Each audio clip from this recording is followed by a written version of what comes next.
What's up, y'all? It's Ty. In this video today, we're going to be going over talking about the top 10 point guards in NBA 2K25 MyTEAM. Now, this is just my personal top 10, so if you guys don't agree with it, it's okay, guys. We don't always have to agree on everything, but hopefully this can help you out if you're trying to decide, well, Ty, I like both of these point guards. Who do you personally like more? Well, that's what these videos are here to do. So hopefully it can help you guys out. And as we do dive into it, please smash that subscribe button. Really do appreciate all of the recent support on the channel.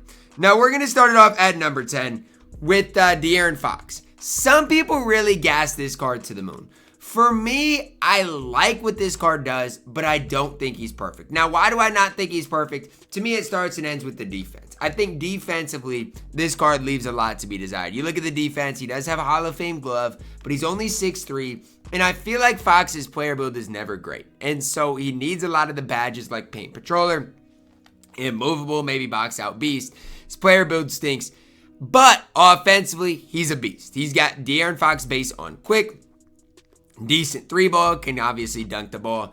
I feel like maybe if I use De'Aaron Fox a little bit more, seen a lot more people use him, I'd be higher on him, but nobody really uses this card. I feel like literally nobody uses De'Aaron Fox. And so until I see more with Fox, he can't go any higher than number 10. And this is crazy because at number 9 is Gary Payton. You got two basically polar opposites.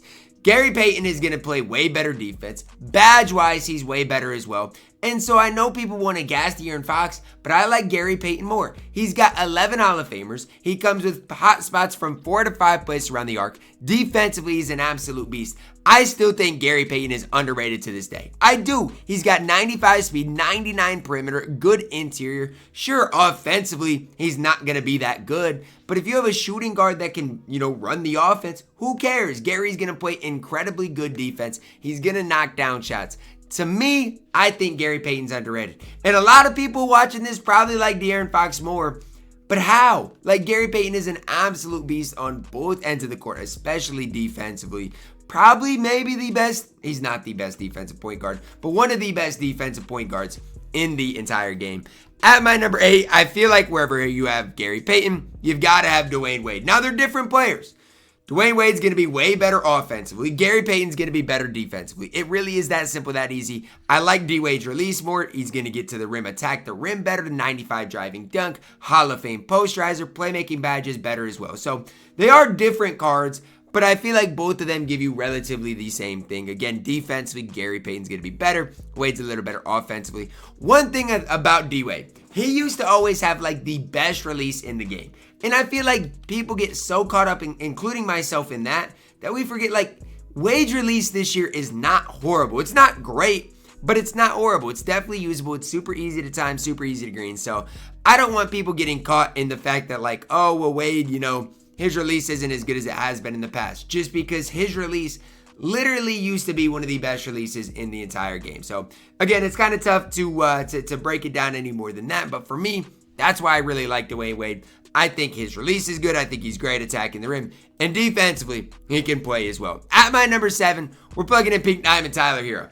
Now, the one thing about Tyler Herro is this. His moving crossover is it. And so that's the one thing I want you guys to realize. If somebody has the SGA moving crossover, I'm going to be higher on them than maybe I should be. And you guys can see the players that have it. Tyler Herro's got it. His release is fine. He's 6'5". He can, if you badge him up, play decent defense. And I know people might not like Tyler Herro because you look at him and you're like, when was the last time Tyler Herro had a good, card in 2K? It's probably been a while. But this year, he's got one. He's got a great moving crossover. Maybe the best. I think it's the best one in the entire game. Like, the SGA moving crossover is elite. Offensively, going to be elite. Defensively, he's not even bad. 87 perimeter, 78 interior. The card can play. Do not hate on Tyler Herro because I promise you, this card can play. Do wish he had better hot spots. I wish there were some other things that maybe he did a little bit better. But I feel like no matter who you're talking about, there's always going to be things that you're like, wow, I wish your card did better. For Tyler Herro, it all starts and ends with that moving crossover. If you use that as well as you can, Tyler Herro is going to be a beast for you guys.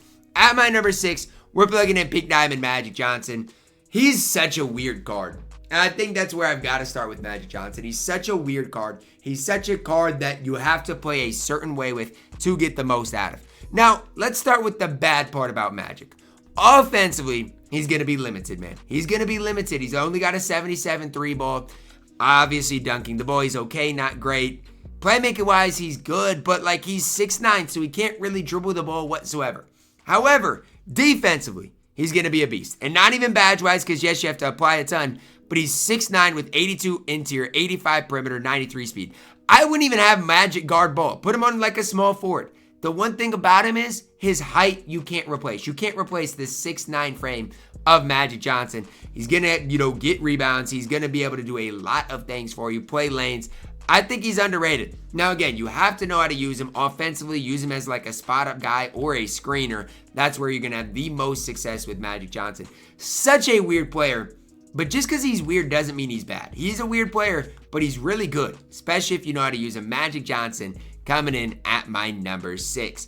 At my number 5, we're plugging in James Harden. I mean, I think it should be pretty self-explanatory here. Release-wise, immaculate. Player model-wise, pretty solid. Like, he's 6'5". I like James Harden's player model. The problem with him is defensively, he's going to struggle. Only comes with 5 total badges, including a lot of them that you have to upgrade. 75 perimeter, 75 interior, 82 perimeter. Like, defensive stats for James Harden are not great. You guys see it. They're not great. Even his agility isn't great. When you badge him up fully defensively, he becomes okay. Offensively, though, might be the best point guard on this list. 6'5", great release, 95 3-ball, good driving dunk. And that's the thing about it is you can't pick and choose. Like, the amount of really complete point guards on this game that are really good offensively and really good defensively, I don't even know if there is one. And I'll continue to talk about that as we do go through. But James Harden, offensively, might be the best entire point guard on this list. At my number 4, card I'd like slightly more than James Harden is Zach LaVine. Every time I play against Zach LaVine, he's tough, man. He's tough, especially offensively. I mean, 92 3-ball, great driving dunk, max driving dunk. Playmaking badges are fantastic. Zach LaVine is really, really, really good on this game. Every time I play against him, he gives me problems. I think I'm biased against Zach LaVine because I feel like in past years, his player models were horrible. So I've never been high on Zach LaVine. But this year, he doesn't give me a choice. I have to be high on this card. He's an absolute beast. Whenever I play against Zach LaVine, like I said, I struggle. Like, he is such a good card. Green shots, has a great release, has his release on quick. Is just an absolute stud on this game. A top 4 point guard in the game for sure. And honestly, if you wanted to put Zach LaVine at number 2, I'm not going to complain. I'm not even going to argue with it because if you know how to use Zach LaVine, he is so good on this game. Coming in at my number 3, slightly higher, is Devin Booker. And I think it's because I just love Devin Booker's release. I think he's got the best release in the entire game. And because of that, he's just slightly higher than Zach LaVine. I think defensively, it's basically a push. When you badge them both out, they're okay, not great. Offensively, I honestly think it's basically a push as well. Zach LaVine is going to attack the rim better. Devin Booker's got a better fade. Devin Booker has got a better standstill jump shot. It really is preference-based between Devin Booker, between Zach LaVine.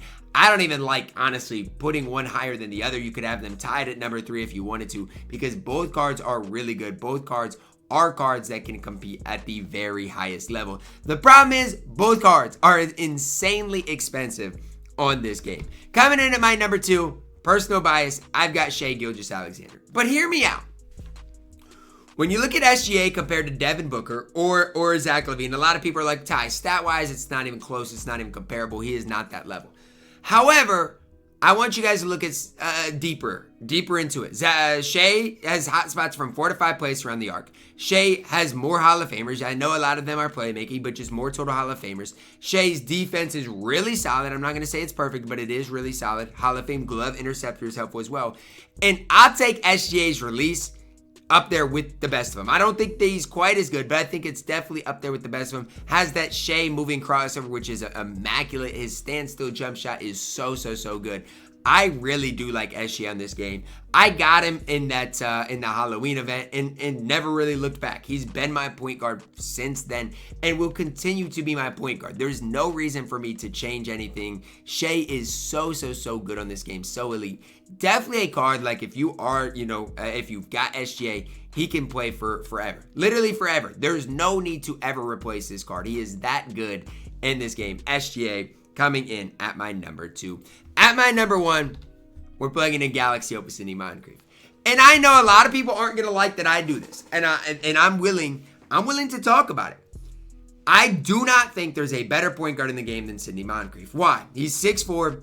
He's got probably one of the best jump shots on this. I mean, a lot of these point guards got good jump shots. I'd say Shai does, D-Book does, LaVine does. All these guys got great jump shots. Sidney Moncrief's is great as well, though. And so I don't want to sit here and act like he doesn't have a good jump shot. He does.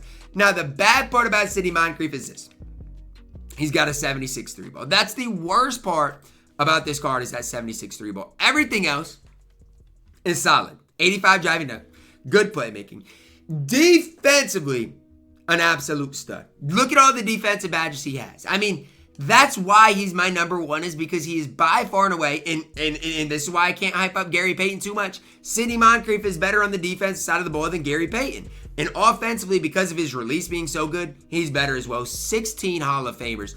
If Sidney Moncrief isn't your number 1, you hate defense. Genuinely, you hate defense. And I'm not even saying you're wrong because, again, guys like SGA, guys like D-Book, guys like LaVine, you can argue all of those guys, but I think when it comes down to a pure basketball, pure all-around point guards, you've got to put Sidney Moncrief as your best point guard in the game. I think you've got to.